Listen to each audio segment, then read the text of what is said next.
Selamat datang di channel ini. Video kali ini kita membahas berita terbaru terkait dengan skema bagi instansi daerah yang tidak membuka formasi tenaga honorer. Informasi selengkapnya ditonton secara lengkap video ini. Rekan-rekan, kali ini kami akan berbagi informasi penting tentang kebijakan serta mekanisme seleksi ASN P3K tahun 2024 khususnya bagi para tenaga honorer. Banyak yang bertanya bagaimana sebenarnya langkah pemerintah daerah yang tidak mengusulkan formasi P3K pada tahun 2024. Sebagaimana diketahui berdasarkan pernyataan dari Kemenpan RB bahwa dari target 1,7 juta formasi P3K pada tahun 2024 ternyata yang terrealisasi sesuai dengan usulan dari pemerintah daerah hanya sekitar 1,2 juta formasi. Tentu masih ada daerah-daerah yang tidak mengusulkan formasi atau bahkan mengusulkan formasi akan tetapi dalam jumlah yang sangat sedikit. Pada tahun 2024 kebijakan pengadaan ASN diketahui fokus menyelesaikan persoalan tenaga honorer instansi pemerintah baik di instansi pusat maupun di instansi daerah. Upaya ini termasuk mengurangi rekrutmen jabatan yang terdampak transformasi digital serta menangani masalah honorer yang kompleks. Apakah formasi akan tetap ada jika pemerintah daerah tidak mengusulkan? Tentu ini pertanyaan sebagian besar para tenaga honorer terkait dengan usulan formasi yang tidak ada dari pemerintah daerah. Kami berharap siapapun yang berhak menjadi ASN P3K ini bisa mendaftar meski formasinya tidak ada. Jabatan pelaksana yang dapat diisi oleh P3K mencakup berbagai tingkat pendidikan mulai dari SD hingga S1 dengan jabatan seperti pengelola umum dan operasional. Peluang ini cukup besar bagi tenaga honorer dengan berbagai latar belakang pendidikan. Di dalam beberapa tahap, Kemendikbud dan BKN sendiri juga telah mendorong pemerintah daerah untuk mengusulkan formasi P3K secara maksimal.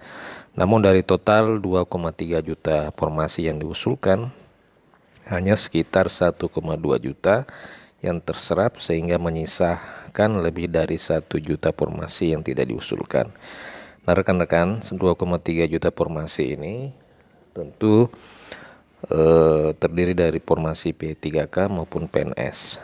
Jika memang diberitakan hanya terrealisasi sekitar 1,2 juta, berarti tersisa 1 juta formasi yang tidak diusulkan oleh pemerintah daerah di dalam rangka penyelesaian persoalan tenaga honorer ini. Tentu hal ini sangat kita sesalkan oleh karena memang pemerintah pusat diketahui sudah menyiapkan formasi yang begitu besar bagi pemerintah daerah agar bisa mengakomodir para tenaga honorer untuk bisa diangkat menjadi ASN P3K. Namun sayang sekali formasi yang diusulkan oleh pemerintah daerah sangat jauh dari yang diharapkan. Rekan-rekan, seleksi ASN tahun 2024 sendiri menggunakan sistem CAT di mana sistem ini mencakup seleksi atau formasi PNS maupun P3K.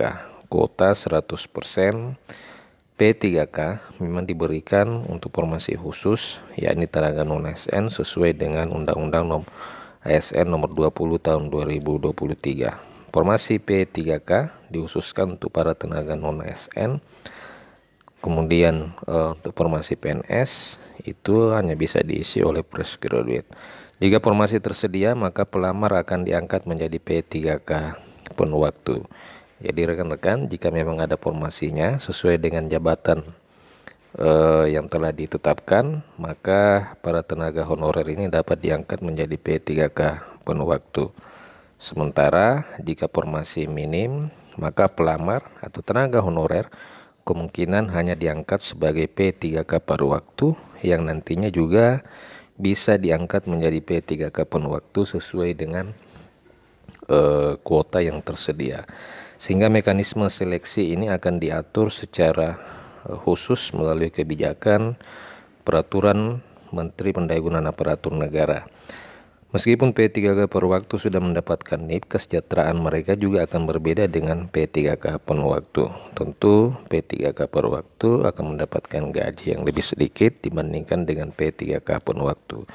Namun secara teknis termasuk sisi penggajian, kemudian operasional lainnya nantinya akan diatur di dalam Peraturan Menteri Pendayagunaan Aparatur Negara seperti yang diungkapkan Menpan RB beberapa waktu yang lalu.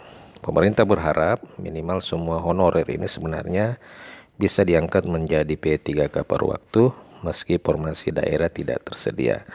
Rencana mekanisme seleksi CPNS dan P3K tahun 2024 ini akan membuka formasi bagi pelamar umum serta tenaga non-ASN yang terdata di database BKN serta sampai dengan saat ini masih aktif bekerja di instansi pemerintahan. Demikian rekan-rekan video kali ini. Terima kasih telah menyaksikan. Sampai jumpa di video berikutnya.